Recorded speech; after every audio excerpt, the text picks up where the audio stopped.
Well, good morning, everybody. We are on live right now, so we're going to go ahead and say hello to everybody at home watching and all that good stuff. If I could just get Linda to sit down, then we could start.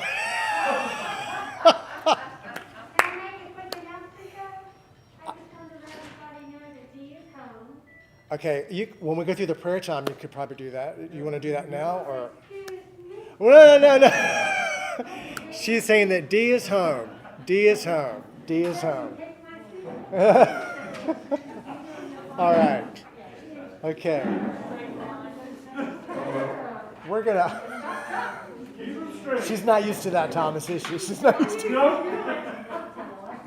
Well, I'm getting back at her because she did like this, tried to hit me yesterday, Sunday at church. Just joking. All right. We're going. Steve. Good morning, Chris. We have a visitor with us today. Come up here. I want to show everybody who we have. This is our youngest senior ever. Our youngest senior ever. Wave at the camera, Naomi. Say hey. All right. So we're going to sing a good old song that I like. We're going to do something fun at the end of it. It's There's Power in the Blood. So y'all sing out, okay? Louise, take it away.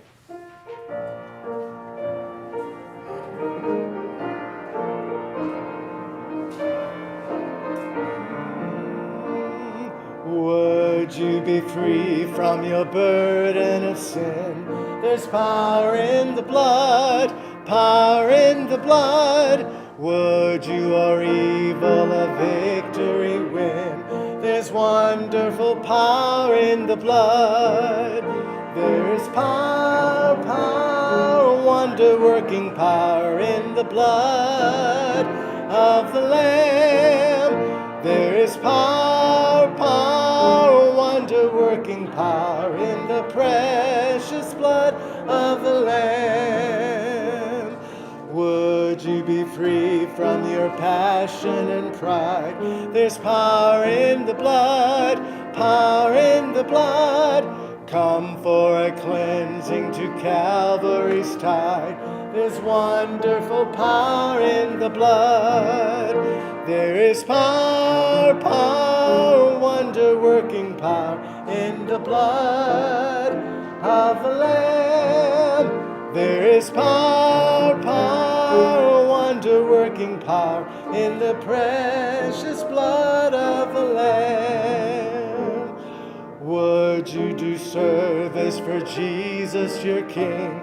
There's power in the blood, power in the blood. Would you live daily his praises to sing? There's wonderful power in the blood. There is power, power, wonder-working power in the blood of the Lamb. There is power, power, wonder-working power in the precious blood of the Lamb. Okay, this is something I used to do when I was very young, when I was at church. Instead of the 2 powers, we'd do 4 powers. Okay? Y'all know what I'm talking about, don't you? Okay. Take it away, Louise. There is power, power, power, power, wonder-working power in the blood of the Lamb. There is power, power, power, power, wonder-working power in the precious blood of... Okay, we can do even more, even more. There is power, power, power, power, power, power, power, power, wonder-working power in the blood of the Lamb. There is power, power, power, power, power, power, power, power, wonder-working power in the precious blood of the Lamb. All right, hey Laura, I'm looking at the thing. Laura just said hi to me. Isn't that nice? We got a lot of people watching this morning. Wanted to briefly tell you again. What was your thing, Laura? Linda, was Dee's coming home today? Oh, she's home. Yay! She has a request. Don't bring food and don't come see her. I'll call. Okay, Dee says don't. She gets back to the doctor. Yeah. Okay, Dee is home. but please don't bring food or come see her, but just call her. She loves to talk. She's got her phone right beside her. Hey, Dee, I hope you're watching today. And we next week is our Valentine's Bible study, and we're going to do a few different things. We have a bunch of people we're sending cards to, and we're also got some games and some special music, and Chris is going to do a little devotion there. And then we also have, did I say special music? I did. What else did I miss? And I need all of you to wear something Valentine's Day, like red or pink, Rudy. Pink, Rudy, can you do pink? Okay. Or something in the red color. All right. And that's next Wednesday. Oh, if you want to bring treats, make sure they're individually wrapped treats, like you did at Christmas, to take home. Be safe as possible. All right. Chris, take it away. Actually, I'm going to let Miss Donna, are you good for today? All right. Miss Donna Watts will be starting things off here, getting us in the right frame of mind. I don't know, I couldn't match Sunday service though. That was good. Well, you can borrow the robe and the sash if you like. I still have it around. Oh, But you can't borrow that gold necklace. oh yeah, that was something else. Well, if I can't borrow the gold necklace, I don't want anything else. It's actually plastic between you and me. Oh, okay. All righty.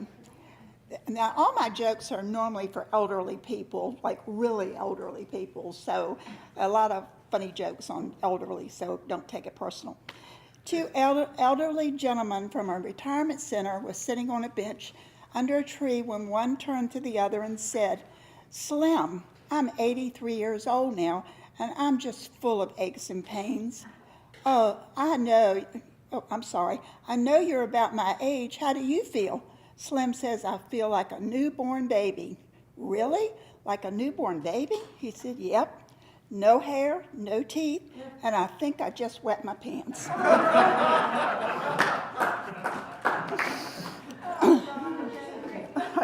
One more. Okay. An elderly gentleman had serious hearing problems for a number of years. He went to the doctor, and the doctor was able to have him fitted for a set of hearing aids that allowed him to hear 100%. He went back in a month, and the doctor said, "Your hearing is perfect. Your family must be really pleased that you can hear again."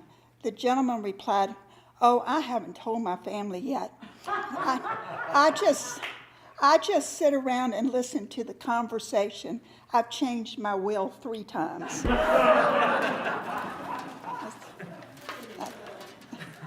All right. I have so many. This is a pastor joke. All right. I hope this isn't true with this congregation, but anyhow. The new minister stood at the church door greeting the members as they left the Sunday morning service. Most of the people were very generous, telling the new minister how much they liked his message, except for one man who said, "That was a very dull and boring sermon." A few minutes later, the same man again appeared in line and said, "I don't think you did much preparation on this message." Once again, the man appeared, this time mumbling, "You really blew it. You didn't have a thing to say, Pastor." Finally, the minister couldn't stand it no longer. He went to one of the deacons and inquired about this man. "Oh, don't let this guy bother you," said the deacon. "He's a little slow. All he does is go around repeating whatever he hears from other people." And I have one little, this is from C.A. Lewis, but it's kind of neat. It says, "Aim at heaven and you will get earth thrown in. Aim at earth and you'll get neither." Okay.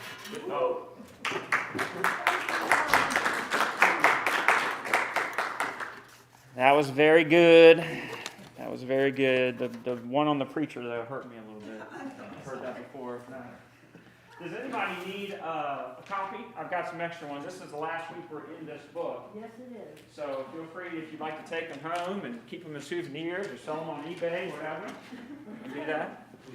Steve, I don't know if you realize how difficult it is to say pow, pow, pow, pow, pow on a face mask. It makes your nose itch.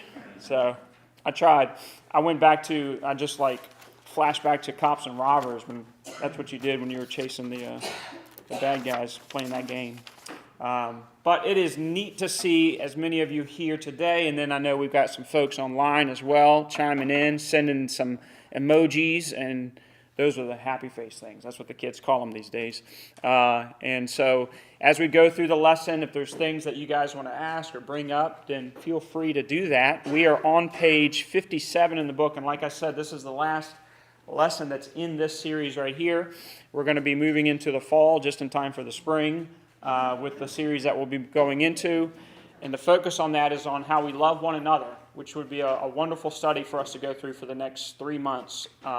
So that material I'll have with me for next week. You guys can pick up the devotional and then also the lesson book next week to get things prepared for the following week. So we won't start into the material until the 21st, I guess it would be.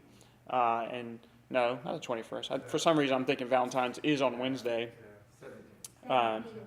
17. Because all my Valentines are right here. So whenever I'm around, I think it's fun. Yeah, that's pretty bad. I realize that's... It's a good start to loving everyone. Love, that's right. And that's something. That's something. So that'll be a good time to start it as well. So today we are finishing up, and we are in the book of James. As we've been talking about wisdom, we've explored through a little bit of the Gospels on what Jesus said about wisdom. We've looked into Proverbs, obviously. That's where we started in this study. And then, of course, we spent a good amount of time here going through James. And today's study is interesting because it actually takes two separate parts of his epistle, his letter, and puts them together to get us to think about the two types of wisdom. So to set the framework for that, I just want to ask a question for you to think about and possibly answer if you have an answer to it. What makes someone seem wise to you? What are some signs of wisdom? Maybe you can think of somebody in your life that you would say this was a wise person, is a wise person, and what is it about them that caused them to be wise? And if it's me, please don't say my name out loud. It's embarrassing. But what are some signs that a person has wisdom? When a person thinks before he speaks. Are you making fun of me right now? No. All right. So a person thinks before he speaks. Very good. Yeah. Anything else? Experiences. Mm-hmm. We've talked a lot about that, right? Scripture gives us the concept, helps explain the concept that when you are, especially older in life, you've had more life experience, there's more potential for wisdom there. It's not a guarantee towards wisdom. We probably know some 67-year-olds that are just as knuckleheaded as 16 and 17-year-olds, perhaps. But the chances for someone to become wise as they grow older are greater because life experiences and learning from those life experiences help you along those ways. So that's a sign of wisdom. That's what I kind of was going to say, they have to be like, they have experienced a lot of things in life, so they know how to approach you with kindness and compassion and understanding. They're good listeners, usually. Mm-hmm. They can, criticize, but it doesn't seem like it's criticism. Yeah. Yeah, you say good listeners. And if you'll remember, James was talking specifically about that recently, right? Being quick to listen, slow to speak. And you see that that's a sign of a person who has wisdom. As Steve was just saying, someone who thinks before they say something. So that's that slow to speak idea. So you can tell wisdom through how a person communicates, right? And how they receive things from you as well.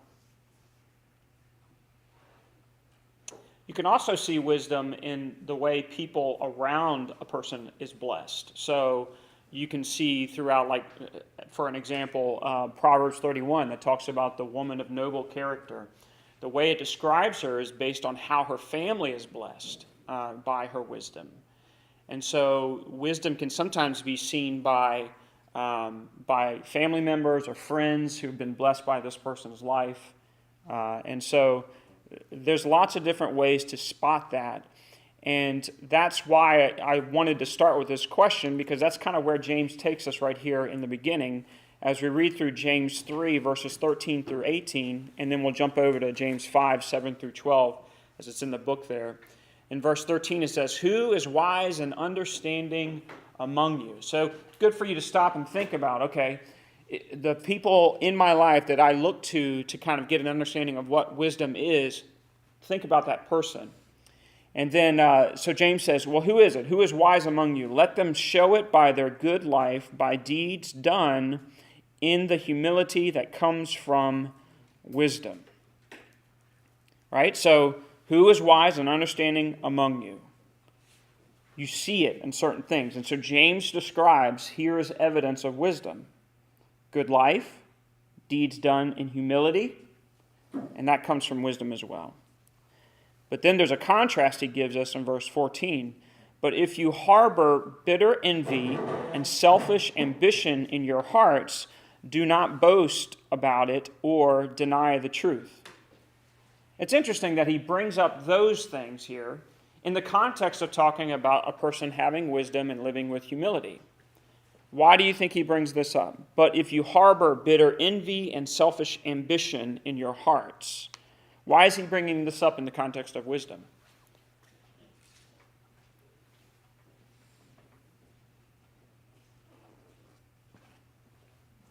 He's given us a positive picture, and then verse 14 gives the negative contrast to wisdom.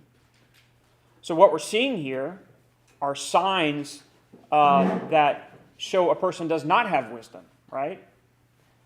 It's important sometimes you have to, in order to recognize something, you got to see it contrasted against something else. And that's what I think James is trying to paint for us in this picture of wisdom. This is what it looks like. This is the negative space. This is what it doesn't look like in the picture. What it doesn't look like includes bitter envy and selfish ambition. Such wisdom does not come from, and that's in quotes, right? Such wisdom does not come down from heaven, but is earthly, unspiritual, demonic. For where you have envy and selfish ambition, there you find disorder and every evil practice. So what is fascinating to me about this is James is saying that you can have the appearance of wisdom that comes from a source of bitter envy and selfish ambition. A person can pretend to be wise, and the motivating factors of their pretending or their desire to appear to be wise are those two things, bitter envy, selfish ambition. So there's false wisdom and there's God's wisdom. And sometimes it's difficult to tell the difference between the two. I was looking up this concept in nature. It's called mimicry. Have you guys ever heard of that? Maybe you've heard of camouflage, right? So like an animal, a chameleon, will be able to kind of match its surroundings in order to hide within its surroundings to avoid a predator. But also within nature, you can see that animals don't just sometimes camouflage, but they actually mimic other things in order to achieve whatever it is that they're after. So on Wikipedia, it talks about this, that there is a type of mimicry that happens in nature called aggressive mimicry. It's and here's a couple of examples of what that looks like. Many aggressive mimics use the promise of nourishment as a way of attracting prey. For instance, I got this guy right here. He is the alligator snapping turtle. And this guy is an ambush predator. His tongue bears a conspicuous pink extension that resembles a worm and can be wriggled around. And fish will try to eat that worm, and as they do so, he chomps down and eats the fish. So you may not be able to see it from where you are, but there is this little part of the picture here that looks like a pink worm, and he's able to deceive fish in order to attack them. And so this is an aggressive mimicry that you can see in nature. Then there's a little guy called an assassin bug. I was like, assassin bug? I got to get one of those.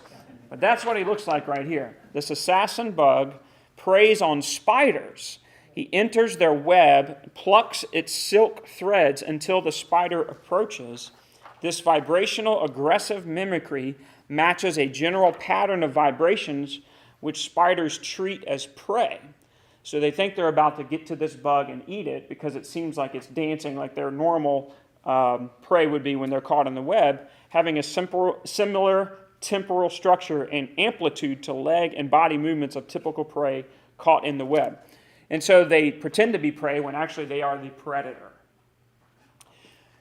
The Bible talks about how creation teaches us about God and so many other things on a spiritual level.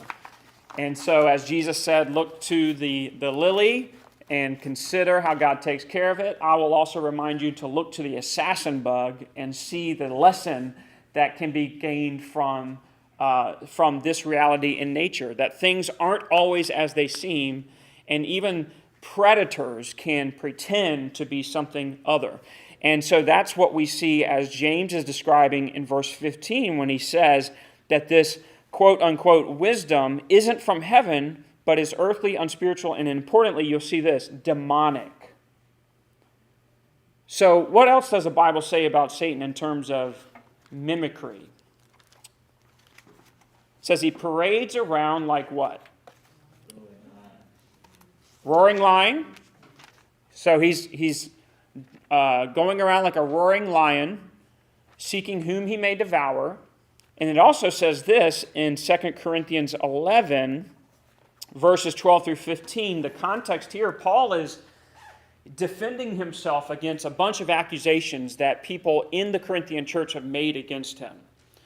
I talked a little bit about this on Sunday, how that church was known as being kind of an urban church, and they were very impressed by themselves and their ability to speak and to perform and things like that. And so the people that would impress them are the people who can speak well. And so Paul, you'll see oftentimes referring to himself saying, look, I didn't come to you with these fancy words, but I came in the power of Christ instead. Well, they have these guys that Paul calls super apostles that are a part of that church that have it out for Paul.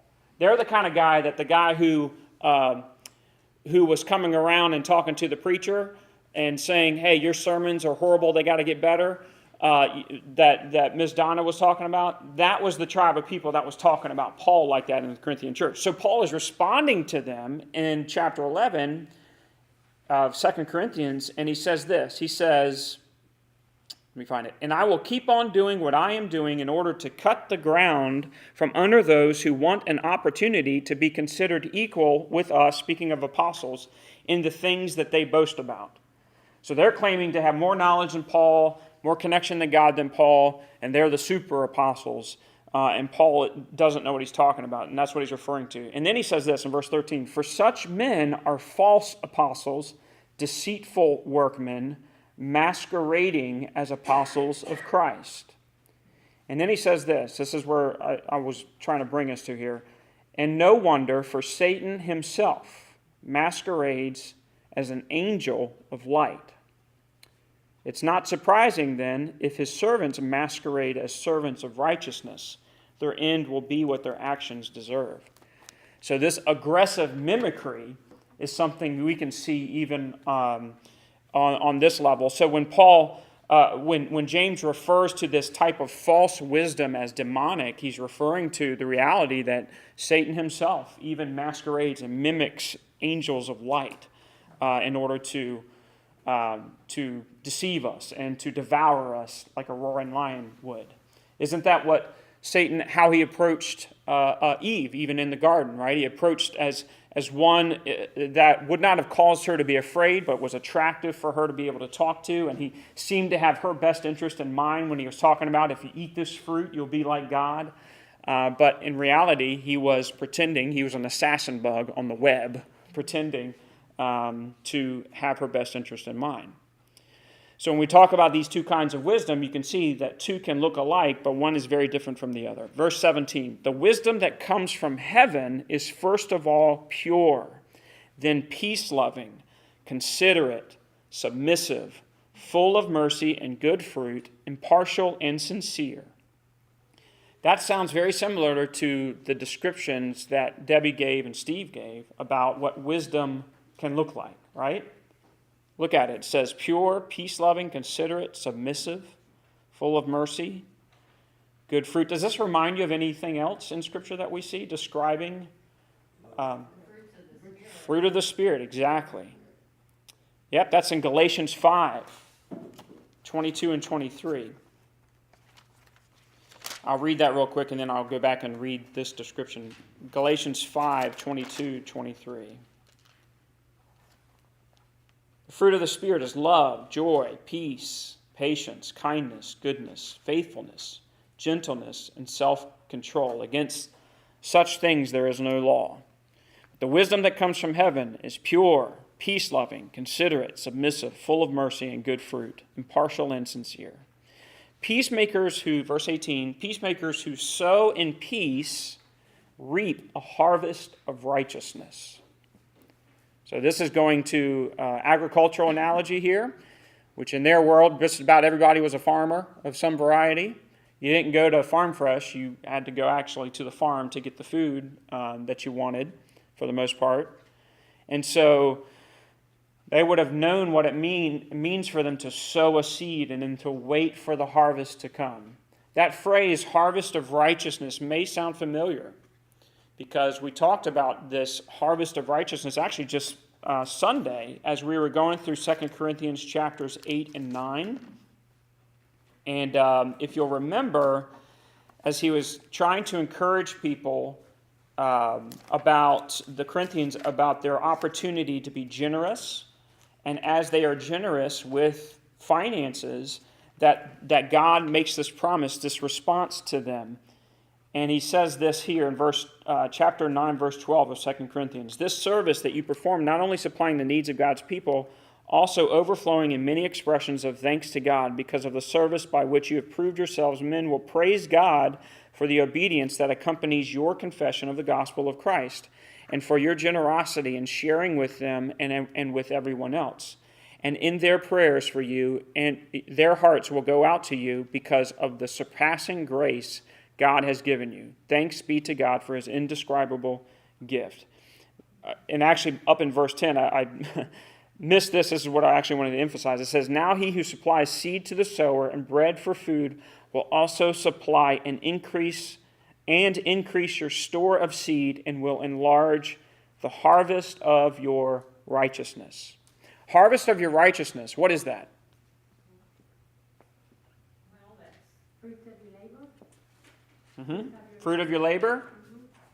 and then, what did you say again? What is the harvest of righteousness that he's talking about? Well, I think if, you do good, it's going to come back on you in more.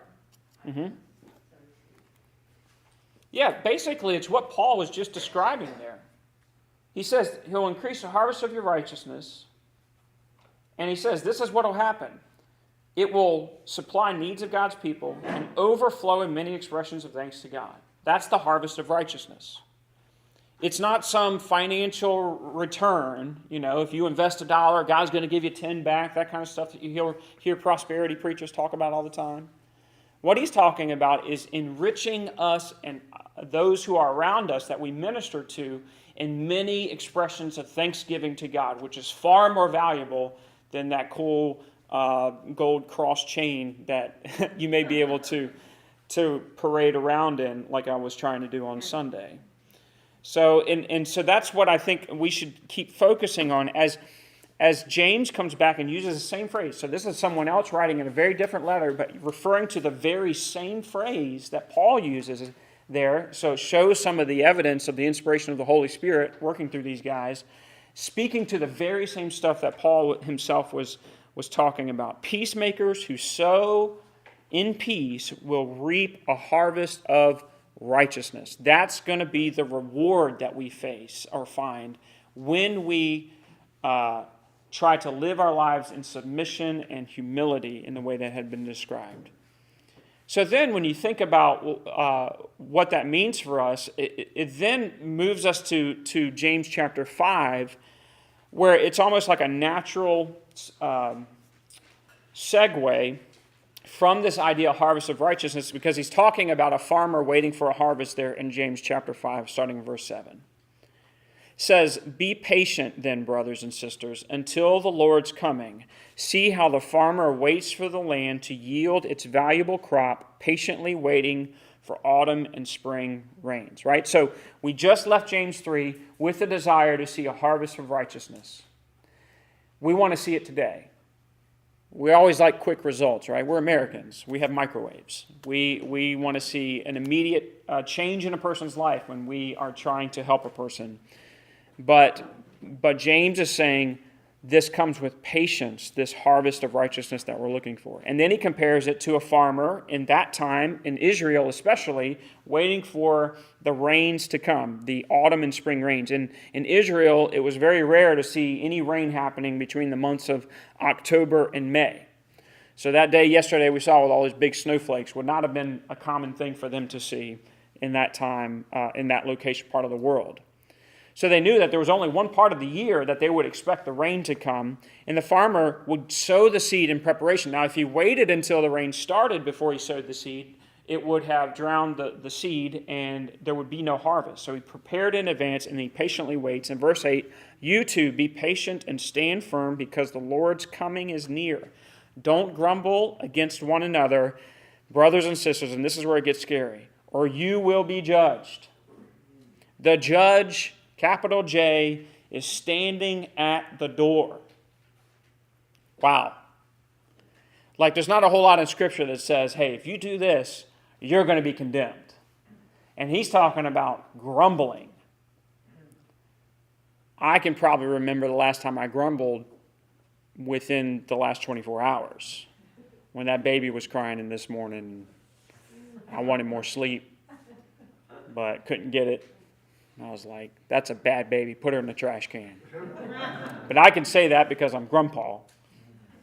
And they know I don't really mean it. But it's easy for us to get into that spirit, right, where we stop becoming thankful for things and we become impatient with what God is doing in people's lives around us and our own life. And then it gets to a point where we start speaking out of that overflow of the heart, grumbling. And James is like, the judge is at the door. He can hear what you're saying. Be careful. Chris, Mm-hmm. I just wanted to say that, it just brings to mind, when I had my daughter Laura, who many of you know, she goes here, she was born very early. She was born at 6 months, and she was in the hospital for a while. And even though her situation was, bad to have a child in the hospital, there was others in there that were worse than she was. Mm. And then we experienced the same thing with Violet. That whole traumatic situation, and there were, babies worse off than she was. Right. And I just think, no matter how bad you have it, there's always somebody else that has it worse. Mm-hmm. And I just think those experiences have helped us have more patience and understanding. Right. And appreciate what we do have, because, Violet's life, it's really, we don't live like, today could be your last day. We don't live like that, it's just a blessing, and we've just accepted it, and we know that, nobody's future is guaranteed, but, hers is more of a, and through this whole pandemic, it's been, it hasn't really been challenging for us, because we've been through a lot of the, sanitizer and careful things, Yeah. and the mask wearing. We had already done all that, 5 years ago, so. Yeah. And she's strong and she's healthy, and so far, her heart just keeps on beating, so to speak. So for folks online, Debbie's just describing life with her grandchild, and it's been day by day kind of thing, and thankful for every day that you have. And when she gets sick, then all the what ifs, this is it, Right. kind of happen, Yep. Easy to become afraid in situations like that. But of course, through her and the Heart Organization, we've experienced other families that have lost their child. Right. Many.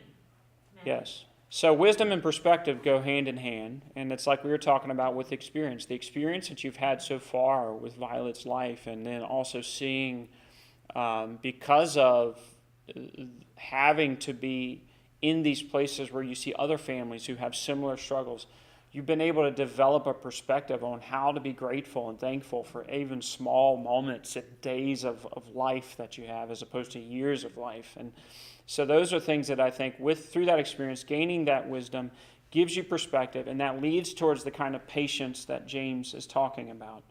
And there are times where we just got to be reminded of that, right? It's easy for us to get full of ourselves and expect certain things that in reality we don't necessarily deserve, but to start to believe and understand that all of these things are gifts from God for us to be grateful for, it gives us a really good perspective on what wisdom can look like, the wisdom of God.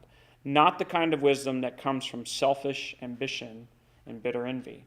So think about even when Debbie's just talking about seeing other families in worse situations. The opposite of that would be to see other families in better situations and to become harsh and judgmental and grumble about the fact that you don't have it as good as someone else, right? And so... Jennifer and Jason, that's Violet, my daughter Jennifer, and my son-in-law Jason, financially they're okay. I mean, they do okay, they know how to manage everything and stuff, and they have a lot of friends that are better off and a lot of friends that are worse off, Yep. but they are very strong and grounded, and it's easy to see and be angry at other people that have it better than you have. Yes. And that's not saying that we don't have those moments, because we do. Sure. Have those moments, Mm-hmm. And we're going through, a big change in our family right now with potential moves and everything, so. Mm-hmm. But when we reflect, and, we do reflect a lot when it's Violet's birthday or when it's her heart birthday, which is, her heart birthday's in July. Mm-hmm. We do reflect a lot back about those times, and we can look back now at the pictures that are hard to look at. Right. From when, she Right. was in her recovery period. Yep. But So... it does put things in a better perspective when you think about those times. Yeah, and that's something you have to continually work towards and keep at. And so especially in times of difficulty, it's important to get that focus and realignment. And that's what this text is trying to bring us to. He continues in verse 10, and now he's going to give us examples of what this looks like. He says, "Brothers and sisters, as an example of patience in the face of suffering, take the prophets who spoke in the name of the Lord. As you know, we count as blessed those who have persevered. You've heard of Job's perseverance and have seen what the Lord finally brought about. The Lord is full of compassion and mercy." So what's he talking about there? Job's experience and what the Lord finally brought about. Anybody remember that one in the Bible? Job lost his wealth, that's for sure. What all did Job lose? He lost his wealth, right? Storm came through, basically obliterated his farm, his source of income. Right? So family. So family passing away, kids passing away, his health. And I think his friends, too, were not, they were mean, I guess. They tried to be supportive, but they really weren't, right? So, They messed up when they opened their mouth. yeah. So after having lost all of this, lost his children, and Job, it talks about he was the kind of guy that would pray and offer sacrifices, not even just for his own sin, but just in case his kids were sinning. He would do that. Just a righteous guy, and he was trying to be wise and approaching the Lord in that wisdom, but yet still losing all of this. And then the friends show up, and the friends are there for like 7 days, just quietly being present with him in that difficult time. But then this conversation starts up with the friends and with Job. While Job has boils all over his body, he's in pain, he's just facing this loss. Now they're getting into this philosophical argument about why these things are happening to Job and how he can get himself out of the problem, the situation that he's in. And so most of the book of Job is basically that, the conversation there. And even including Job saying it a few times, like, I don't know why this is happening to me. I haven't done anything to deserve this. I mean, it's a very difficult thing that he's experienced. And even reading through it, you feel for the man and what he's going through. But then by the end of the book, Job is asking God, hey, please give me an answer. Help me understand why this is taking place. And then God responds to Job. But what is his response? In so many words.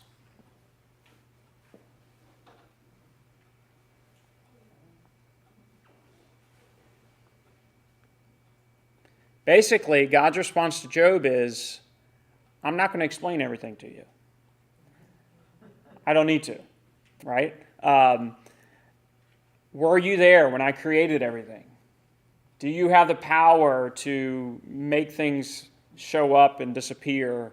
Do you have the power of these great beasts that I've created? Leviathan and Behemoth, the dinosaurs in the Bible, basically. Were you there when all this... So there are things that are bigger than you need to understand, right? There are things that are bigger than you that are happening right now. And Job accepted that. He responded with humility, with wisdom, in the way that James is describing. And as he responded in that way, being willing to say, I don't have to have an answer for everything. I don't have to have a life that's better than everybody else. I want to be thankful for what I have. What ends up happening to Job is he regains family, his wealth is doubled essentially, and he is in a spot not only where he is in a more comfortable place, but he has gained wisdom, which is not something you can purchase. It's something that you have to experience by sowing in peace and reaping a harvest of righteousness. That's what happened to Job. That's why James is referring to him as an example.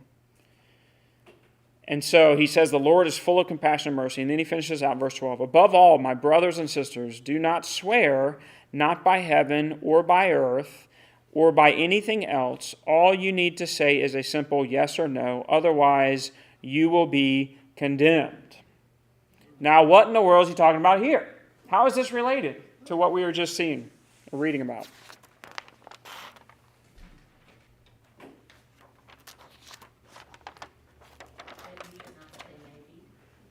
Okay. Jesus says, let yes be yes and your no be no as well, right? In that time, taking an oath was a way for them to have financial transactions as well. On page 59 in the book, it says the phrase above all implies, this is the last paragraph there talking about the verse, the phrase above all implies that the swearing of oaths is the most egregious sin that the original readers are engaged in. We can envision situations in which poor Christians are tempted to swear oaths in order to obtain credit for food, all the while knowing they might not be able to pay the bill when it's due. In other words, the swearing of an oath involves them in behavior that does not glorify God, quite the opposite. So looking at the context of that verse, this isn't just about saying, I promise I'm going to do this, right? Never saying I promise. That's just taking that verse by itself and not understanding what the bigger picture is. This is talking about you rushing into something that isn't right for you to rush into, right? So in that time, taking an oath, if you have a difficult situation, you're not really sure how you're going to pay your electric bill over the next week, as I'm sure they had that trouble often in that time. So you go ahead and jump the gun and you make an oath, I'm going to pay you back for this loan, and you're not sure how that's going to happen, and you get yourself deeper into the hole, into the pit, as opposed to trusting and waiting on God's timing to take care of certain things like this, and to be humble and patient in the midst of that, then that's what you'll see becomes an escalating situation for these people. So James is using the context of something that they were doing in that time that was destroying more and more lives because they were being impatient and envious and had selfish ambition, and instead of actually waiting on God's timing, they were rushing into something, and as a result of that, their lives got worse, and it talked about condemnation taking place.